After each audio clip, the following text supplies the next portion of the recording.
Hi, Professor Anthony. In this video, I'm going to demonstrate my updated Lab 1 submission, which I turned in 1 day late. Um, I couldn't figure out how to delete my old submission, which I assume is the one you looked at. So, yeah. So this video, I'm going to run terminal real quick.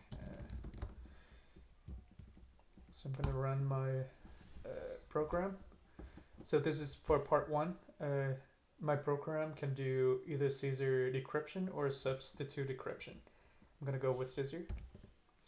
Enter the ciphertext. This is for only scissor. So I'm gonna paste in the first encryption. Control V. It's gonna take about 5 seconds. And it worked. There you go. The result of the decrypted message is that. I'm gonna retry again for the next, for the second encryption.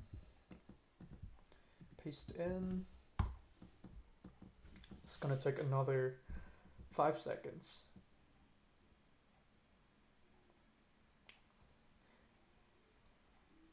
Maybe more than that.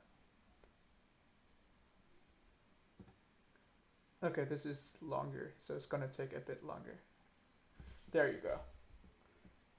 So the result of the decrypted message is there are 2 things to aim at in life, blah blah blah.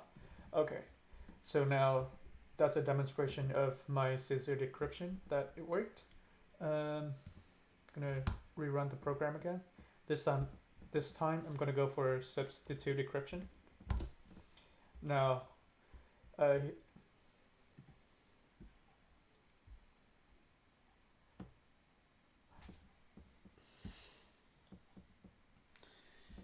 now with this one, I'm gonna be honest. I did not get my program to the point where it could decrypt any substitute encryption. That was a lot harder than I thought. But what I did was I'm gonna paste in the last encryption. Control V, enter. So basically, what the best I can do, the best this program can do, is using letter frequency analysis and bigram frequency analysis and trigram and duplicate words as well. And by doing that, it's gonna go through each letter of the alphabet and then score them with what letter that it thinks is going to be the most likely to be the decrypted letter associated with it. For example, for Q, it finds that E has a score of 10, so E is very likely to be the decrypted letter for Q. Likewise, let's see. For S, it's very likely that S is going to be T because T got a score of 10. And it gets all of this data from the most common letters in the English dictionary, as well as bigram, trigram, etc. So it doesn't exactly work as intended, like you want it to. But this is as far as I can get. By finding like what letter it's most likely to be, it could reduce the number of key sets that the program has to force through. I know it's not what you're looking for, but I put a lot of work and it's honest work. The algorithm behind it is pretty intricate as well. That being said, that's it for substitute decryption. I'm gonna rerun the program again. This time it's part 2. Part2.py. Okay, so for part 2, you were looking at substitute encrypt and substitute decrypt, and I have implemented both of these functions. One that takes in a key and plain text, and then output the encrypted ciphertext for that plain text, and one does the opposite, takes in the key and the ciphertext and output the plain text. Uh, However, when I turn in my part two, I only demonstrate this code that only demonstrate substitute encrypt.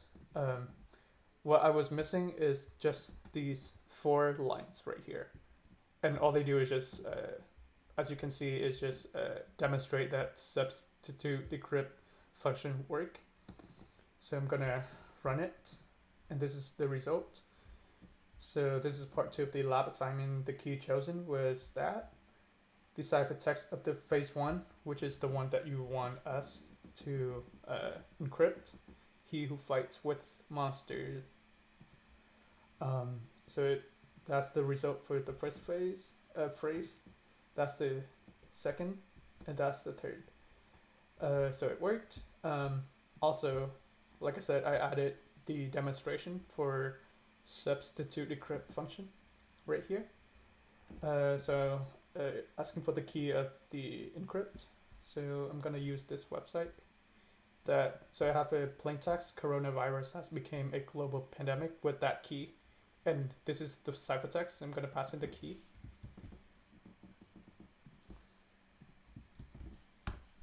Enter the ciphertext to be decrypted, so which is this one. And if this is working, here you go. So the result: coronavirus has become a global pandemic. So the decrypt work. Thank you for watching. I hope this clip cleared things up a bit. I hope that it could net me more points for Lab 1 assignment. Thank you for watching.